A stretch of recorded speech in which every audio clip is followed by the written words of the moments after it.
Buenos dias, vecinos. Behind me you can see a bust of Antonia Santos. And I'm standing here in Parque Antonia Santos. And this barrio is called Antonia Santos. So who was Antonia Santos? And why are there so many things named after her? Well, I'm going to tell you something. If you've been to Santander, you know that the women here come from a long line of mujeres berracas. And Antonia Santos was no exception. So listen up, I'm going to tell you more about her, okay? Antonia Santos was born in Pichote, Santander. If you don't know where that is, it's right between Socorro and San Gil. This is a cute little pueblo. I stayed there a few years ago. I would recommend it to anybody that's looking for a relaxing weekend. It's really nice. Our story takes place in the second half of the revolution that eventually gave rise to the independent nation of Gran Colombia. So we're talking 1815, 1817, 1819. The Spanish call this period La Reconquista. But Colombians know this as El Régimen de Terror, the Reign of Terror. The Spanish army was rampaging across the country, burning villages, burning pueblos, stealing from farmers, killing anybody that they thought wasn't loyal enough to the King of Spain, and it was just a really rough time to be alive. Actually, the best thing about being alive at this time was just not being dead. Antonia Santos was born in 1782, so she would have been in her 30s during this time. Alright, so the Patriot Army was pretty weak at this time, but there were guerrilla groups all over the country. Most of the guerrilla groups didn't really have formal names like guerrilla groups do today. They were just called like Los Guerrillas de Charalá, Los Guerrillas de Ocamonte, Los Guerrillas de Guadalupe. Even back in those days, people from this area were really rebellious, really independent. Obviously, it wasn't called Santander back then. This was the provincia of Socorro, and those people probably would have called themselves Socorranos. But like I said, the militias were kind of organized around your pueblo. So probably the biggest group and the most well-known, well-organized was Los Guerrillas de Coromoro. And the logistics hub for that group, the Los Guerrillas de Coromoro, was on the land of Antonia Santos' family. It was just east of Charalá. Impossible to find out exactly where. I don't know, maybe historians can do that, archaeologists can figure out where the hacienda was. But anyway, it was in the mountains over there, in between Charalá and Coromoro. Nobody really knows how big it was, but probably a few hundred hectares. To put that into American perspective, 500 hectares is 1,200 acres. 400 hectares is maybe 1,000. So it was probably about that big. But that was the main headquarters for Los Guerrillas de Coromoro. They stored armaments there, they stored munitions there, they hid runaway slaves there, they had a makeshift hospital there. Guerrilla groups back then were doing the same things that guerrilla groups do today. They ambushed soldiers, they cut off supply lines, they interrupted communications, they were spies, they were thieves. So this was wartime, there were spies everywhere, people had conflicting loyalties, sometimes people changed their loyalties, you never knew who was who. And it's Colombia, everybody's a gossip.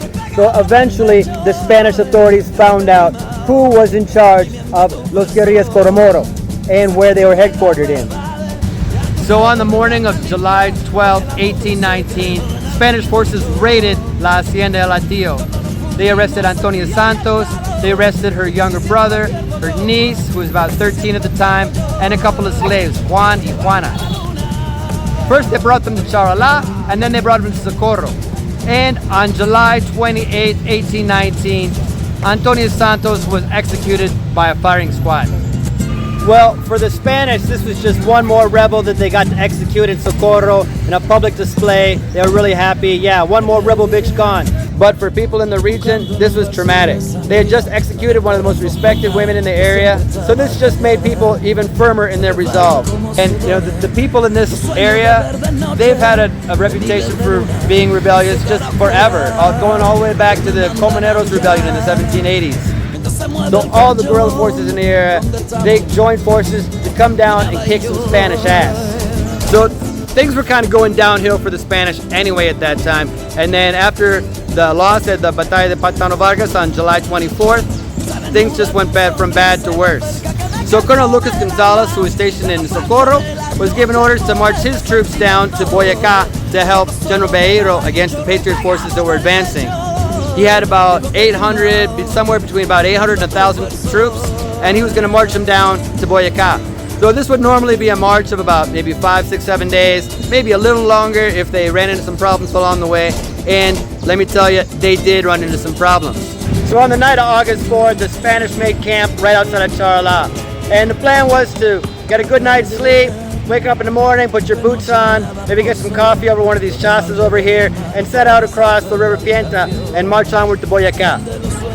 But if you know Colombia, you know Colombians are early risers. And about 7 a.m., the guerrillas were up on the hills taking pot shots at the Spanish camp. Some Spanish soldiers were crossing the river. There was a bridge over there, and they got them too. They had the element of surprise on their side.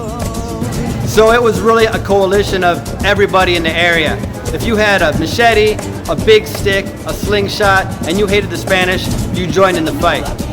And the guy in charge that day was Antonia Santos Plata, Antonia's brother. Alright, when historians talk about what happened over the next 2 days, we call it La Batalla de Pienta, or La Batalla del Rio Pienta, because it was right down there by the Pienta River. But it was really more of a massacre. ¿Por qué? Well, that's because you have to kind of understand how these were matched up. As far as just numbers are concerned, they weren't really that outnumbered. Obviously, they didn't do a roll call back then, but historians estimate there were about 500 or 600 Patriot forces, and the Spanish were probably somewhere between 800 and 1,000. So yes, they were outnumbered, but it wasn't like 2 to 1 or 3 to 1. It wasn't a crazy amount like La Batalla de Puebla. The biggest disadvantage for the Patriots was their training and their equipment. On one side, you had the Spanish army. They were an imperial force. They were well trained. They had modern weapons. They had cannons. And on the other side, you had campesinos, merchants, farmers, and they were not well armed like the Spanish army. They didn't have the funds. They had machetes, slingshots, sticks, pitchforks, shovels, just basically whatever they could get their hands on that they could use to beat up a Spanish soldier. So when the Spanish army counterattacked, it was just a massacre. They were an imperial power, they had modern weapons, they had troops that were trained. There was no way that these farmers and peasants and regular folks had any chance against an imperial army. The guerrillas were farmers, merchants, housewives, slaves, indigenous, children, and they were fighting with machetes, pistols, muskets, pitchforks, shovels, slingshots. There were a lot of casualties, and most people just ran for the hills. The Spanish eventually did cross the River Pienta, but what was supposed to be a crossing of just a few hours ended up taking all day thanks to those guerrillas. And once they got to the other side of the river, they couldn't just move on and keep marching. They had to stop, bury the dead, tend to the wounded, reorganize themselves. Meanwhile, another contingent of the army went back in the pueblo at Charla. They just went back in and pillaged the pueblo. They burned houses, they killed people they thought were loyal to the Patriots, they looted the stores, they killed livestock. It was all hell.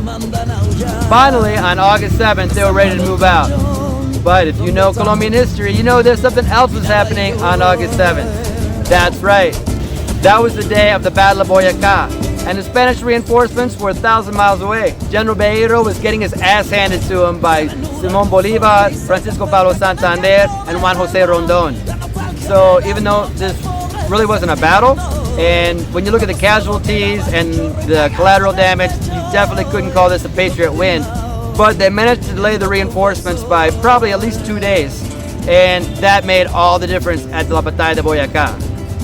Alright, I'm just throwing a lot of dates around because I'm good at that.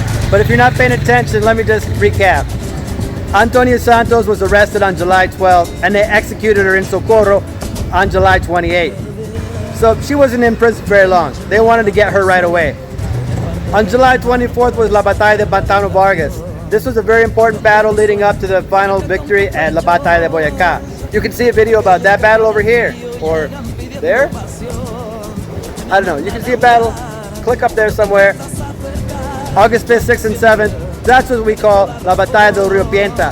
Even though, like I said before, it wasn't really a battle, more of a massacre. And then August 7th, which is a national holiday today, was La Batalla de Boyacá, which effectively ended the revolution. So Antonia Santos was not at La Batalla del Rio Pienta because she'd just been executed like a week before that. Well, Antonia Santos herself was not there at La Batalla del Rio Pienta, but we know she was there in spirit. It was a network that she helped create and maintain that made it possible to delay the Spanish reinforcements from getting there on time and ensure that Bolívar, Santander, and Rondón were successful and had a victory at La Batalla de Boyacá. If it wasn't for the efforts of Antonia Santos and las Guerrillas de Coromoro, who knows what would have happened. Entonces, vecinos, espero que hayan gustado este video. I hope you like this video. Colombia would not be the country it is today if it weren't for thousands of mujeres, berracas, like Antonia Santos. I feel bad that she didn't live long enough to see the fruits of her labor. Historians generally agree that if the guerrillas hadn't inflicted such serious damage on Gonzalez's troops, if they hadn't delayed their arrival in Boyacá, they probably would have joined up with General Beiros's forces, and it's very possible the Patriots would have lost that battle.